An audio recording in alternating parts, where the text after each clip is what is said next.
good stuff. It's seriously good stuff.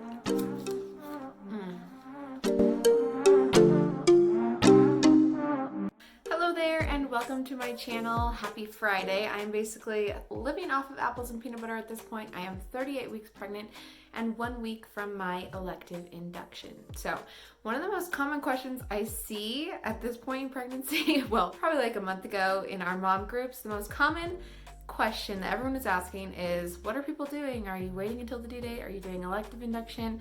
Or do you have medically, needed induction or that kind of thing? And people talking about why you would or would not want to choose to be induced just for the kicks, just for the fun of it. So as a second-time mom where my first baby was medically induced because I had gestational diabetes and it was necessary for him to come early, because of that, I have some insight into what it is to be induced and whether or not that is something I would want to choose for my second pregnancy. So in this video, I will go over a few of the reasons that I have chosen to induce again. Also, if at any point in this video I am bouncing, it is because I am sitting on a lovely exercise ball, yoga ball. It's basically the only thing at this point that is comfortable to sit on, so here we are. If I'm bouncing up and down, that is the reason. So the number one reason that I am choosing induction, well, I don't know if these are necessarily in order of priority or importance, but one of the reasons that I am choosing induction is because I have big babies. So with my first, I had gestational diabetes, which obviously comes with bigger babies, generally speaking. He was 8 pounds, 10 ounces, and that was at 38 weeks. So 2 weeks early. At his 2-week appointment, so like on his due date, he was way over 10 pounds. So I have babies that gain weight very well. I was hopeful with this pregnancy that that would not be the case because I do not have gestational diabetes this time, and I've maintained a healthy lifestyle all the way throughout pregnancy. I was like, this baby will be normal sized, not huge, but baby is measuring big. So because I do not have gestational diabetes, they will not induce me at 38 weeks again. So 39 weeks is where we're gonna be at this time, and I am a little bit scared for that even.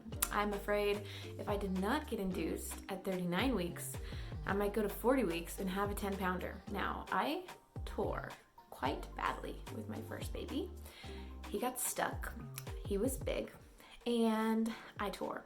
The recovery was not great, and I really don't want to go through that again. So I will do anything I can to avoid that happening, and one of those things is being induced as early as possible, which for me is 39 weeks. Now, the second reason is a little more serious, and that is that it eases my anxiety to have a specific set date and for that date to be before my due date. And the reason for that is I have friends and family members that have had stillborn babies, and especially because I had gestational diabetes with my first pregnancy, it's actually an increased risk. That's why they induce you early. You have an increased risk of having a stillborn baby with gestational diabetes. So because I had that stress last pregnancy, and even though this time I don't have gestational diabetes, I still have that anxiety about it. So if I can, get that baby out as soon as possible, I will do it. It would be so hard for me to let the baby come naturally, and if that baby was stillborn and I know that I could have induced a week earlier, I just don't want to live with that what if kind of a thing. And I know there's risks with both ways, with inductions and without, but for me, it eases my anxiety to know that I am doing everything I can to get the baby here as soon as possible, even if that means getting induced. So the third reason is timing. I've got a 2-year-old that will not be coming with us to the hospital, and so having an induction date set and a time that we know we're going to the hospital will save us that panic of like, oh crap, we need somebody to watch our child while we go to the hospital, and finding someone that is available. Obviously, I could go into labor before my induction date at 39 weeks, a week from now. And so I do have a list, of people that I will call if we need somebody to watch him for a few hours until my mom can get here, because she lives 3.5 hours away. She's the one that's gonna come watch him while we're at the hospital and help with him while we have a newborn baby at home for the first couple of days. And we are super grateful for that, but having her a little bit farther away makes that induction sound so nice to have that just like perfectly scheduled and ready to go. And she's here, we go to the hospital calmly, peacefully, no chaos around finding a babysitter. All right, so the fourth and final reason the inductions are the way for me is because they are completely monitored, start to finish. I could never have a home birth, and I totally respect people that are like cool with that and have zero anxiety or something, but I love the fact that I can be at the hospital from start to finish. I have somebody there monitoring the baby the whole time. I have somebody there monitoring me if my blood pressure goes crazy. It did last time, so really hoping that doesn't happen again, but it was going all over the place the whole time. And so if I wasn't in the hospital, I don't know what I would have done and if I would have passed out, or if the baby was having issues, if we didn't have that monitored constantly the whole time and we're just doing a birth at home, I would not be able to handle myself. I'd rather be in a hospital and be able to get intervention right away rather than taking a chance on a home birth. Better safe than sorry for me. So I love the inductions that start to finish. Even like going into labor naturally and then going to the hospital scares me. Like, what if I did not know the right moment to go? What if I start to have a baby in the car? We would not know what to do. So that is something that I super appreciate about inductions, is that is start to finish at the hospital. They take care of everything.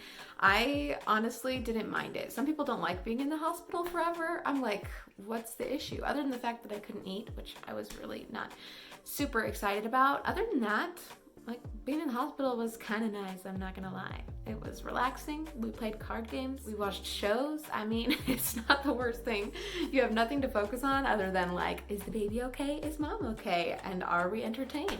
So anyway, there you have it. I know there are plenty of reasons people do not like to do inductions, and they'll tell you all the medical things, but I will say, maybe recovery is harder. Maybe contractions hurt more.